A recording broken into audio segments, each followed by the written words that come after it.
Nami nichukue nafasi hii kwa dhati kwanza kumshukuru sana Mheshimiwa Rais Daktari Hussein Mwinyi kwa kazi kubwa na maono yake ya kuhakikisha kwamba miundombinu ya Zanzibar yote inakwenda kuwa mizuri na imara kwa mujibu wa viwango vya kimataifa.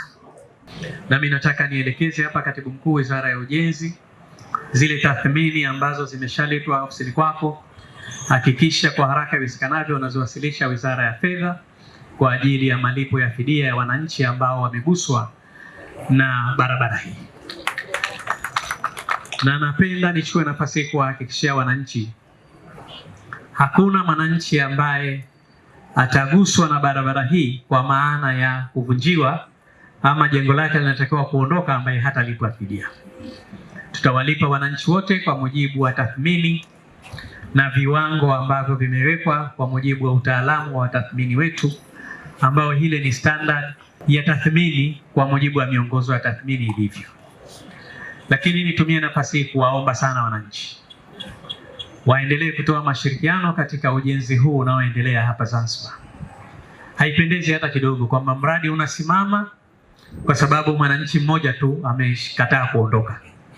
Serikali hii inayoongozwa na Daktari Hussein Mwinyi haitamdhulumu mtu yoyote. Kila mmoja atalipwa kwa mujibu wa haki yake, lakini kwa mujibu wa utaratibu ambao umewekwa kama ambavyo wanalipwa wengine. Kwa hiyo Mheshimiwa Waziri, nitoe agizo kwamba barabara hizi tunazozijenga kusiwe na mkwamo kwa sababu mtu hajaondoka barabarani. Barabara hizi zijengwe, wanaostahili kuondoka waondoke, na utaratibu wa kuwaondosha ufuatwe ili tuondoshe changamoto ambazo zinaweza kujitokeza. Nitumie nafasi hii pia kuomba wananchi waendelee kuwa wavumilivu katika kipindi hichi kifupi. Tunajua sasa hivi tunaona tunatumia zaidi upande mmoja wa barabara, lakini kwa sababu ya ujenzi tu huu ni muda mfupi, baadaye barabara hizi zitakamilika na hatimaye barabara zetu zote Zanzibar zitakuwa katika kiwango kikubwa sana. Na naomba sana wakandarasi wetu waendelee na spirit hiyo hiyo walionayo, haraka iwezekanavyo barabara hizi kamilike na hatimaye tuweze kuwa na barabara za viwango vizuri.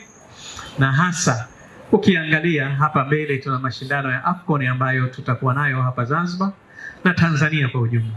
Lakini AFCON ni jambo moja tu, na AFCON ni jambo ambalo linakuja kwa kipindi kifupi.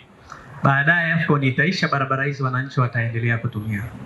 Niwaombe sana wananchi wetu wa Zanzibar waendelee kuunga mkono serikali yao, waendelee kumuunga mkono Mheshimiwa Rais na waendelee kuiunga mkono serikali ili tuhakikishe kwamba kwa pamoja tunaweza kushirikiana na kuendeleza gurudumu hili la maendeleo.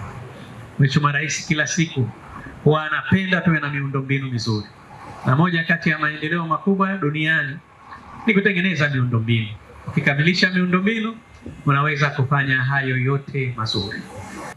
Na niagize pamoja na mamlaka nyingine zote, kila ambaye anahusika kwenye utaratibu huu wa barabara, aidha iwe ZECO ama iwe mamlaka nyingine yoyote, watoe mashirikiano kuhakikisha kwamba kazi hizi zinaendelea na wakandarasi wetu wasipate usumbufu wa kusubiri kwa sababu kuna kitu hakijakamilika. Niwahakikishie tutaendelea kupitia kwenye miradi hii na tutaendelea kujiridhisha kuhakikisha kwamba miradi hii inakamilika kwa wakati na hatimaye wananchi wa Zanzibar wanapata nafasi ya kutumia miundombinu bora.